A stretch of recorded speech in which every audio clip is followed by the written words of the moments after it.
짬미 예수님, 오늘은 3월 6일 사순 제2주간 토요일입니다. 독서와 복음 말씀 봉독하도록 하겠습니다. 성부와 성자와 성령의 이름으로 아멘. 제일 독서입니다.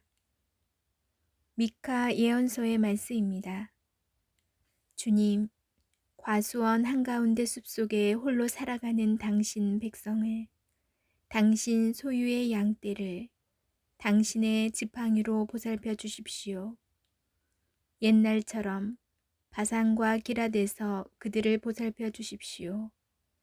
당신께서 이집트 땅에서 나오실 때처럼 그에게 놀라운 일들을 보여주십시오. 당신의 소유인 남은 자들, 그들의 허물을 용서해 주시고 죄를 못 본 채 해주시는 당신 같으신 하느님이 어디 있겠습니까? 그분은 분노를 영원히 품지 않으시고 오히려 기꺼이 자애를 베푸시는 분이시다. 그분께서는 다시 우리를 가엾이 여기시고 우리의 허물들을 모르는 채 해주시리라.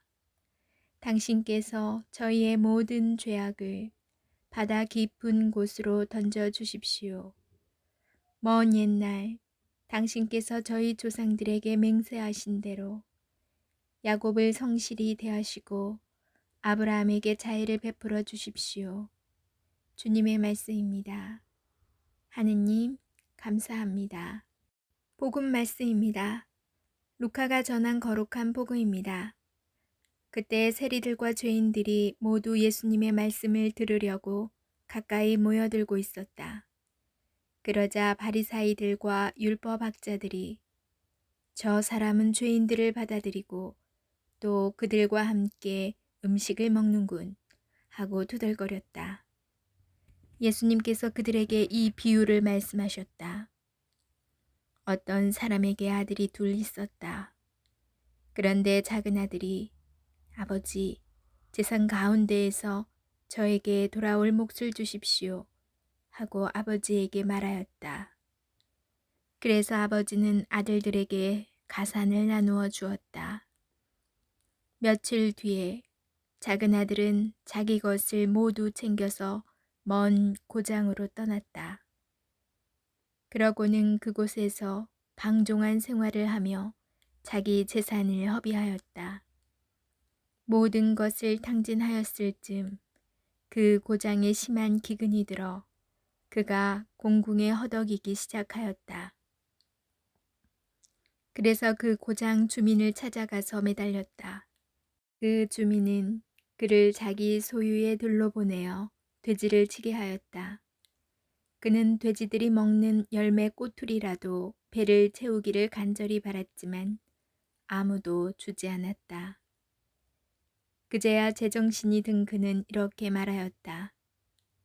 내 아버지의 그 많은 품팔이꾼들은 먹을 것이 남아도는데 나는 여기에서 굶어 죽는구나. 일어나 아버지께 가서 이렇게 말씀드려야지. 아버지, 제가 하늘과 아버지께 죄를 지었습니다. 저는 아버지의 아들이라고 불릴 자격이 없습니다. 저를 아버지의 품팔이꾼 가운데 하나로 삼아 주십시오. 그리하여 그는 일어나 아버지에게로 갔다. 그가 아직도 멀리 떨어져 있을 때 아버지가 그를 보고 가엾은 마음이 들었다. 그리고 달려가 아들의 목을 껴안고 입을 맞추었다. 아들이 아버지에게 말하였다. 아버지, 제가 하늘과 아버지께 죄를 지었습니다. 저는 아버지의 아들이라고 불릴 자격이 없습니다. 그러나 아버지는 종들에게 일렀다. 어서 가장 좋은 옷을 가져다 입히고 손에 반지를 끼우고 발에 신발을 신겨 주어라. 그리고 살찐 송아지를 끌어다가 잡아라. 먹고 즐기자. 나의 이 아들은 죽었다가 다시 살아났고 내가 잃었다가 도로 찾았다. 그리하여 그들은 즐거운 잔치를 벌이기 시작하였다. 그때 큰 아들은 들에 나가 있었다. 그가 집에 가까이 이르러 노래하며 춤추는 소리를 들었다. 그래서 하인 하나를 불러 무슨 일이냐고 묻자 하인이 그에게 말하였다. 아우님이 오셨습니다. 아우님이 몸성이 돌아오셨다고 하여 아버님이 살찐 송아지를 잡으셨습니다. 큰아들은 화가 나서 들어가려고도 하지 않았다. 그래서 아버지가 나와 그를 타이르자 그가 아버지에게 대답하였다. 보십시오. 저는 여러 해 동안 종처럼 아버지를 섬기며 아버지의 명을 한 번도 어기지 않았습니다. 이러한 저에게 아버지는 친구들과 즐기라고 염소 한 마리 주신 적이 없습니다. 그런데 창녀들과 어울려 아버지의 가산을 들어먹은 저 아들이 오니까 살찐 송아지를 잡아주시는군요. 그러자 아버지가 그에게 일렀다. 얘야, 너는 늘 나와 함께 있고 내 것이 다 내 것이다. 너의 저 아우는 죽었다가 다시 살아났고 내가 잃었다가 되찾았다. 그러니 즐기고 기뻐해야 한다. 주님의 말씀입니다. 그리스도님, 잠시 묵상하겠습니다. 부모님은 어쩌면 모든 것을 다 알고 계셨을 것입니다.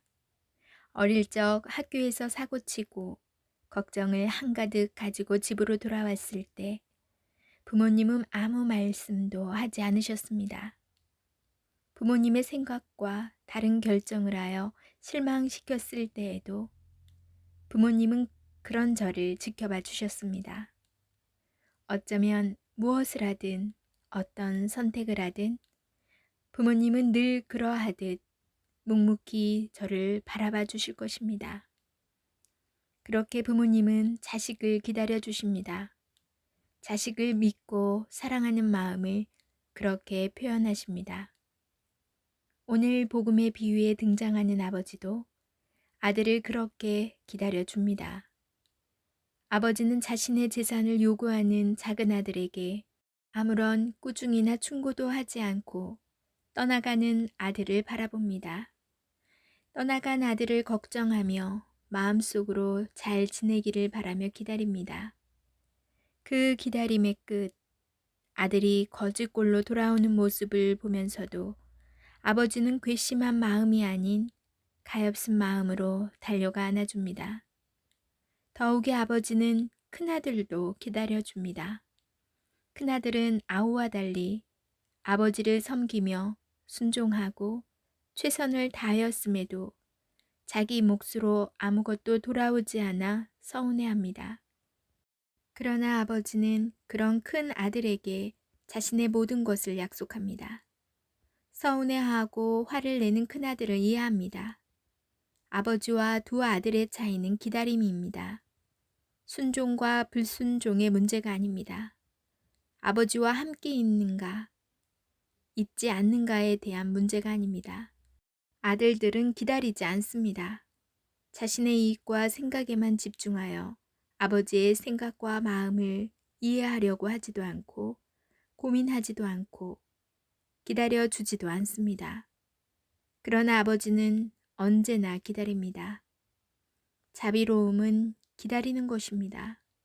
나와 맞지 않고 내가 이해할 수도 없지만 조금만 기다려보는 지혜를 가질 때 우리는 자비로운 하느님 아버지처럼 사람들을 바라볼 수 있을 것입니다. 아멘. 성부와 성자와 성령의 이름으로 아멘. 오늘 복음 말씀은 많이 접했던 말씀인데요. 우리가 성당이나 아니면 다른 어느 곳에서도 이 돌아온 탕자라는 그림을 많이 보았을 거예요. 그만큼 유명하고 널리 알려진 말씀의 그 한 부분인데요. 예전에는 이 복음을 접했을 때는 늘 첫째 아들의 마음이 보였어요. 그래서 저 마음 충분히 공감하는데 아버지한테도 서운한 마음 충분히 아는데 막 이런 첫째 아들의 마음이 보였는데 오늘 복음에서는 아버지의 마음과 둘째 아들의 마음이 보이더라고요. 그 이유는 글쎄요. 오늘 아침 저희 둘째와 셋째 아이들이 싸우는 과정에서 더 그럴 수도 있겠어요. 부모로서 자 뭐든지 비슷하게 비슷이 아니라 똑같은 마음은 똑같은데 그러니까 제가 뭐 조금은 다르게 물리적으로 이렇게 나누어 준다 하더라도 마음은 똑같은데 아이들은 참 그 개선력도 빨라요. 이러해서 내가 더 손해고 이래서 어 제가 더 많이 주고 이런 거를 귀신같이 캐내더라고요. 근데 부모의 마음은 다 똑같아요.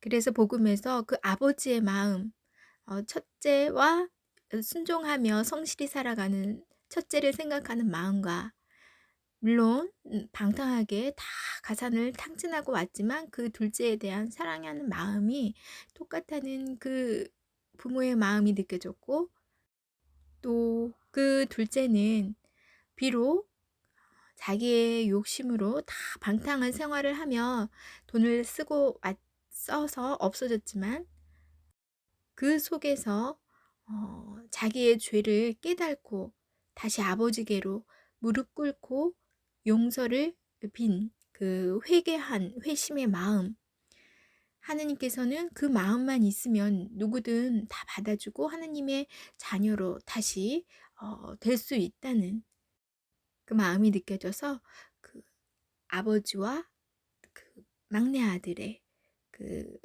그 속에서도 좋은 점들이 '아 나도 이렇게 해야 되겠구나.'라는 마음들이 느껴졌습니다. 성경 말씀에 나를 빗대어 넣어서 내 삶과 비교하며 또 그 안에서 깨닫는 이 시간은 정말 기쁘기도 하고 재밌기도 하고 즐겁기도 합니다. 또한 거기에서 깨달음과 또 많은 지혜를 얻을 수 있는 큰 기쁨도 얻게 되는 것 같아요. 여러분은 오늘 말씀 어떻게 묵상하셨나요? 주말 잘 보내시고 저는 내일 다시 만날게요.